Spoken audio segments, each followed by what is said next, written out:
Good afternoon. Happy Wednesday. Welcome to Hope and the Truth. I'm Lance Carvin. With me today, Rochelle Baltimore.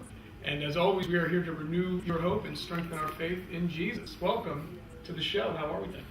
Wonderful. Thank you for having me. Oh, please, thank you for coming. We have a lot of stuff to talk about. I know.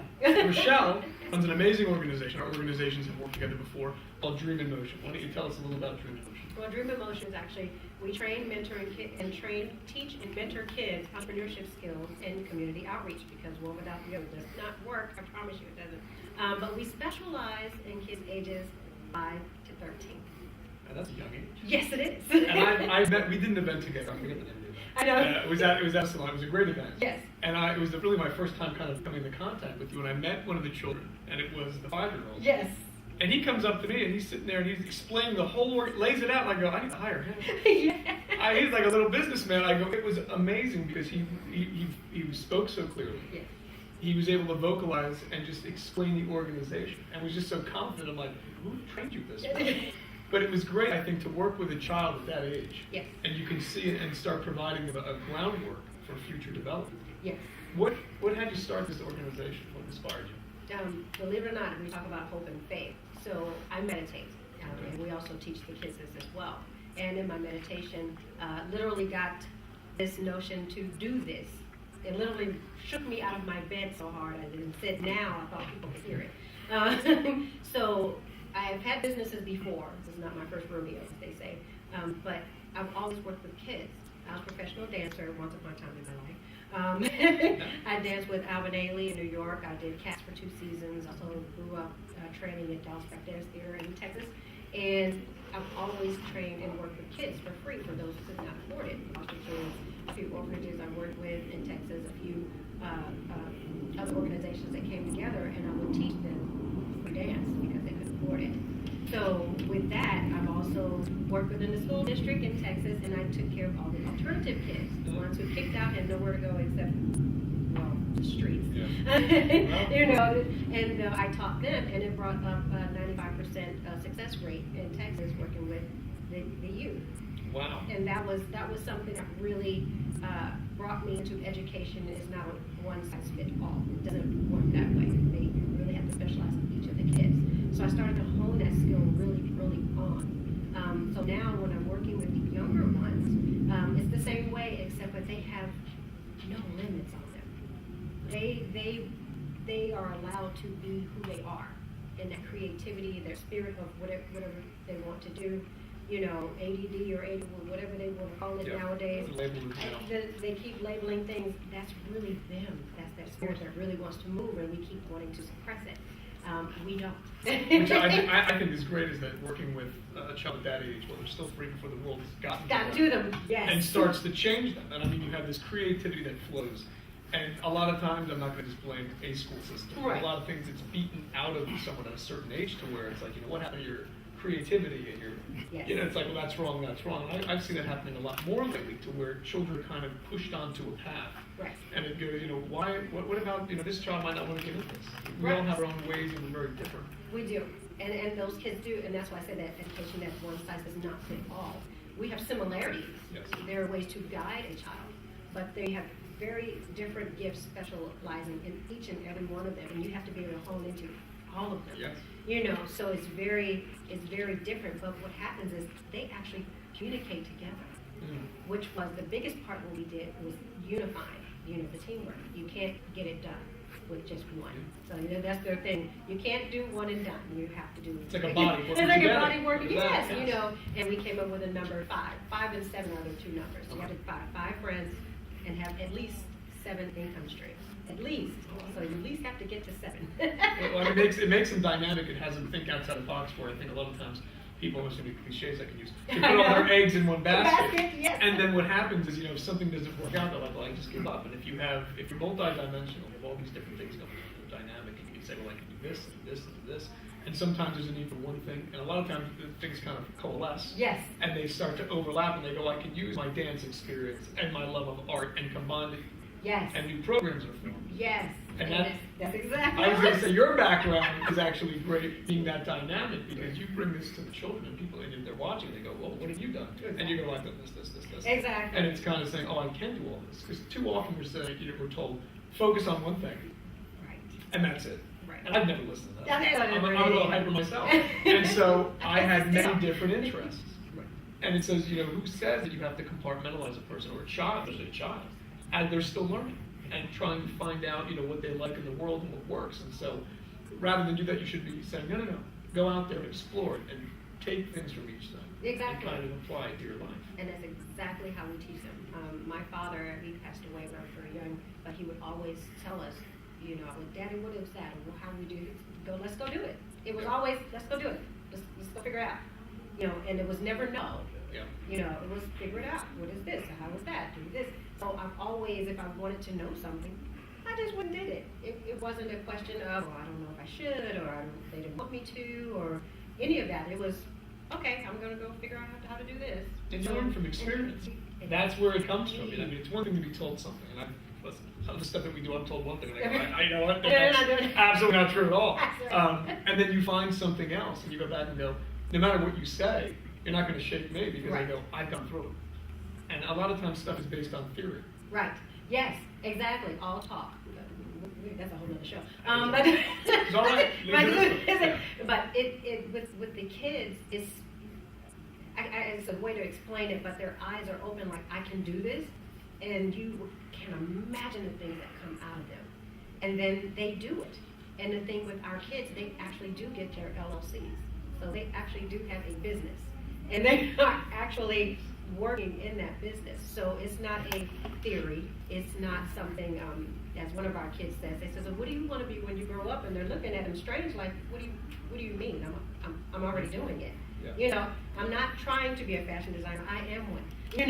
Focus on your interests then. Exactly. And as you're learning these different things, why be told, well, you can't do this now. Right. Which is kind of funny, because you look at the creativity of a child, and then you look at an adult, and all the creativity is kind of squashed out. It's like, well, shouldn't you be using, let's say you're going to go into interior design. Yes. And I understand you have to learn some, relations for stuff.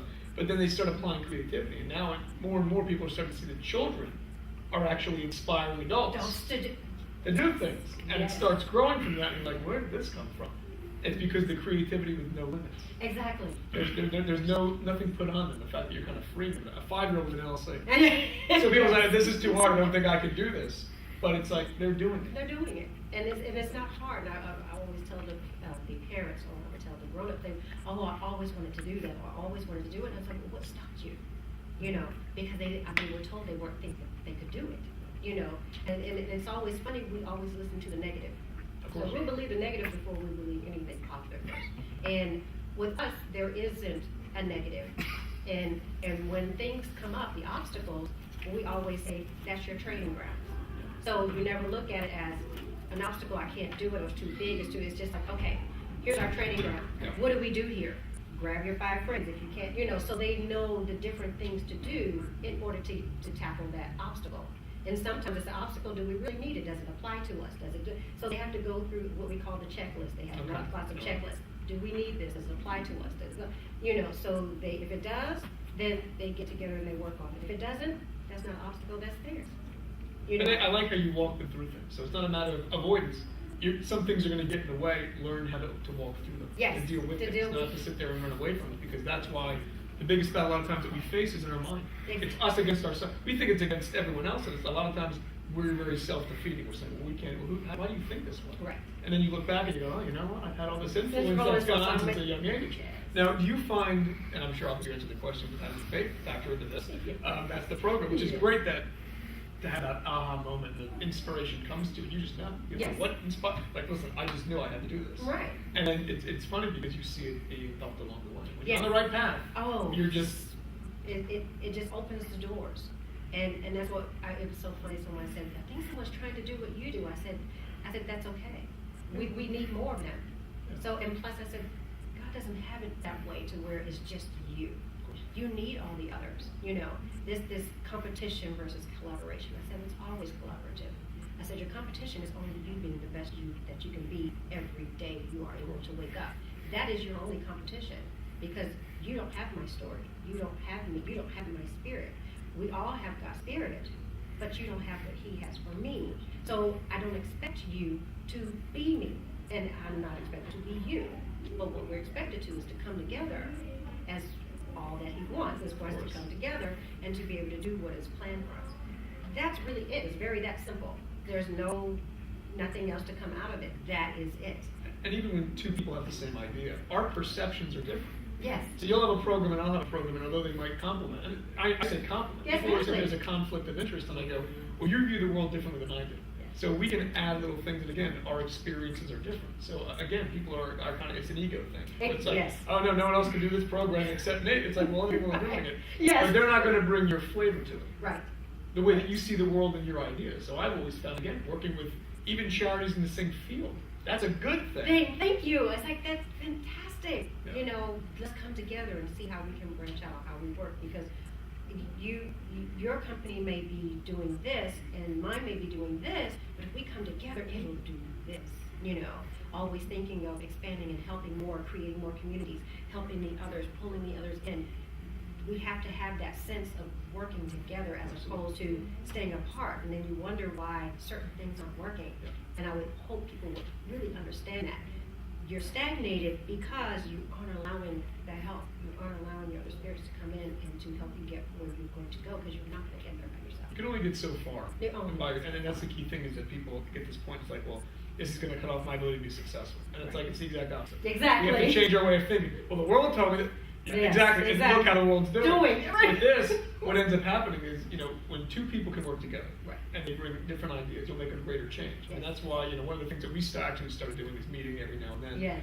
and collaborating with local nonprofits, and saying, Wonderful. even though we're doing different things, we can all help each other with marketing, publicity, ideas, Yes. and it spreads the message. Because truly, if you get into this thing to make a change, how you're going to make a bigger is one person going to make a change? Of course. How about 100 people? They're going to make a bigger change, and it becomes exponential. Yeah. And as that starts moving, people go, oh, now I see the premise of this. There's enough people that need help. Exactly. There's no shortage There's no of that. shortage so of why that. we do that. So Yes.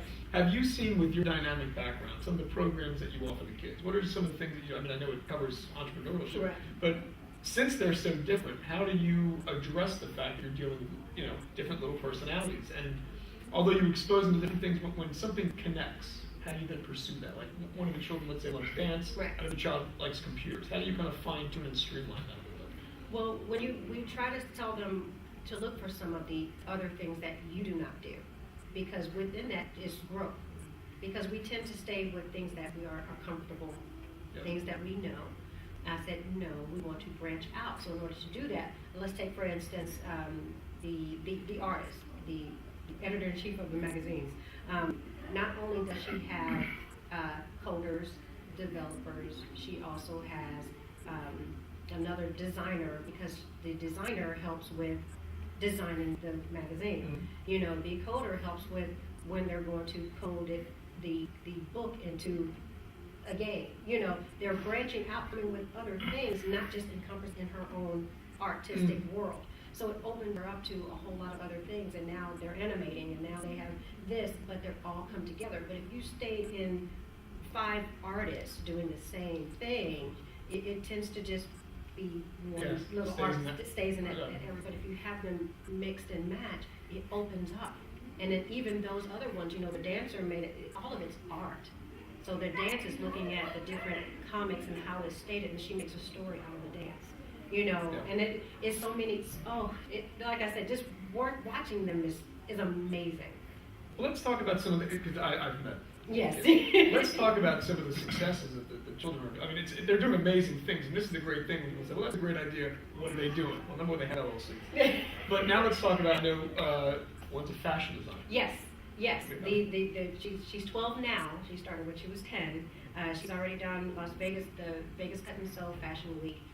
She's working now with Miss Crystal Ball with So Crystal Designs. She's also getting ready to do Pennsylvania Fashion Week and Miami Fashion Week. So she's continually to move on, and her clothes now are being called upon. I can't say it yet, but there's one known celebrity that has reached out for her to make something for her. So this is, all of these things are moving, and she's coming up with her own makeup line. But here's the difference: everything is natural, and it starts from the skin inside.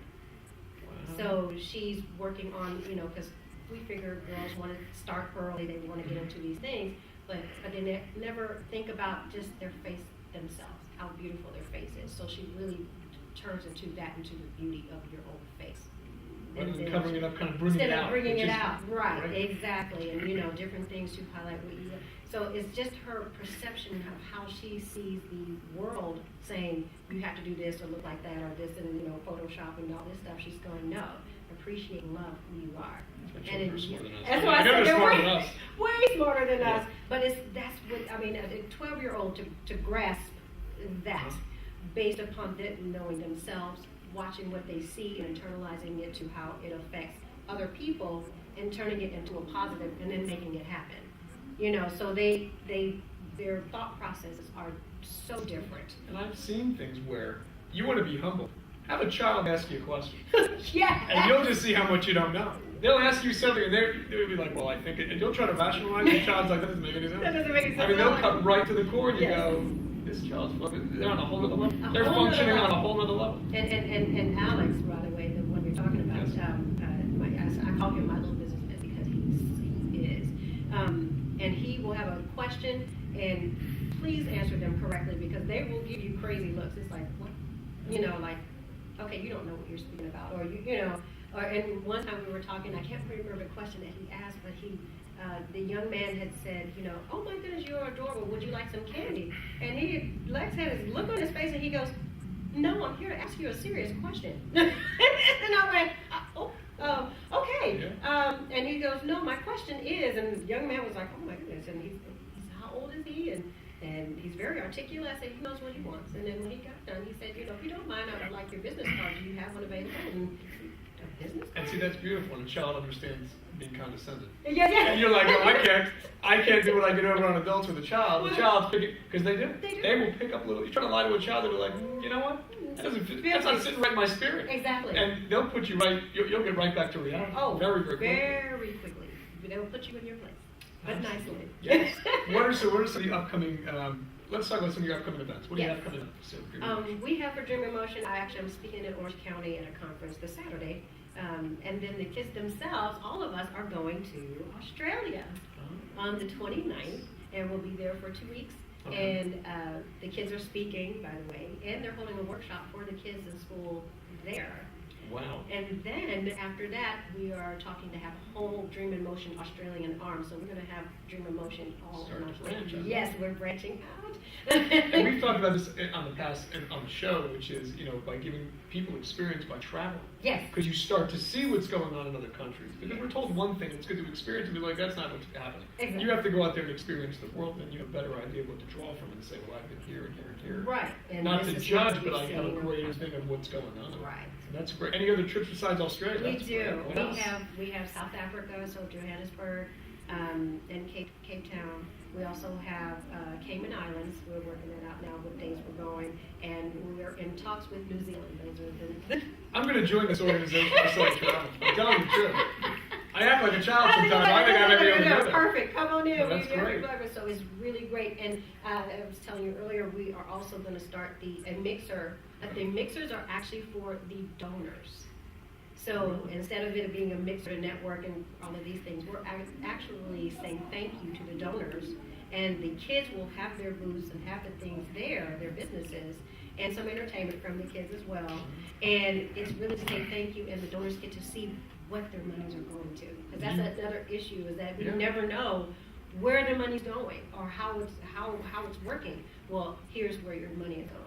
And I've talked on this topic, because some people would accuse me of preaching. I've talked on this topic, Yes. and I go, get involved. Get engaged in a community organization. Don't just give because, it makes me feel better. Actually see where the money's going. Yes. See that you're making an absolute change. Exactly. And I think that's fantastic. When is that event going to be? Do you have a date? We are actually starting, I think the first one to launch will be December 15th. I think that's the date we came up with. The second week in December, Thursday evening.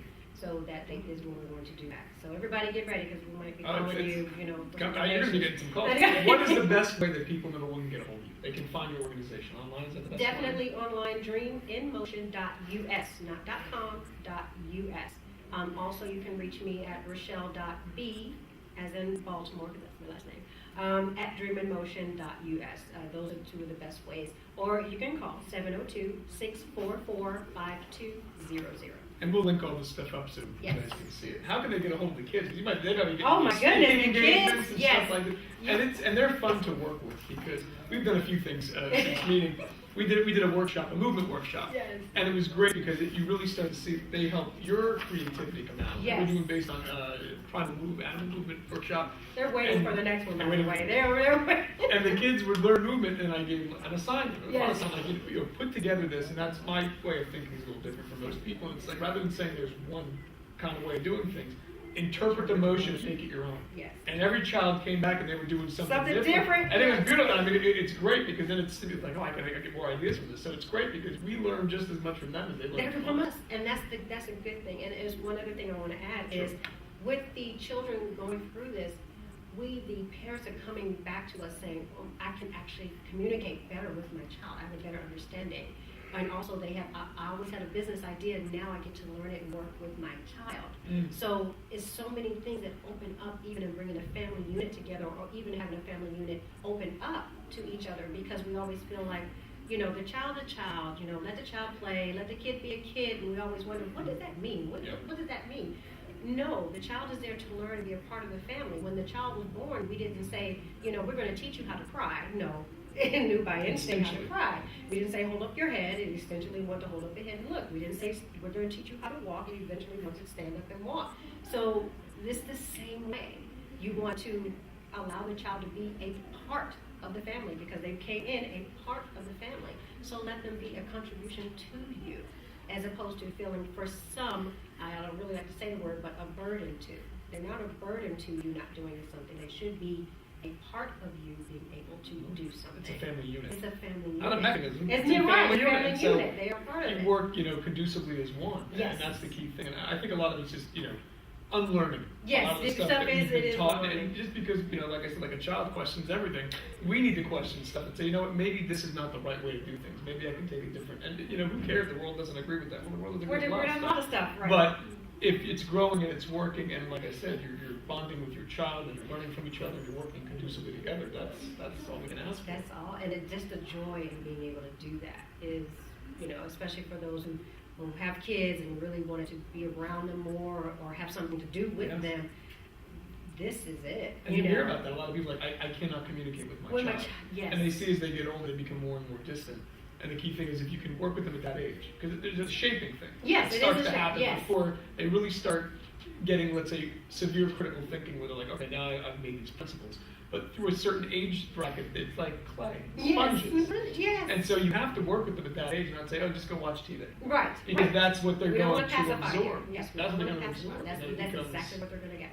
something Yes. else. Well, I want to thank you for joining me. If you want to stay around, Yes. we're going to be back with the news you might not have heard about. And again, we'll post all the stuff to contact Rochelle. Dream in Motion doing amazing things for our community. We'll be right back.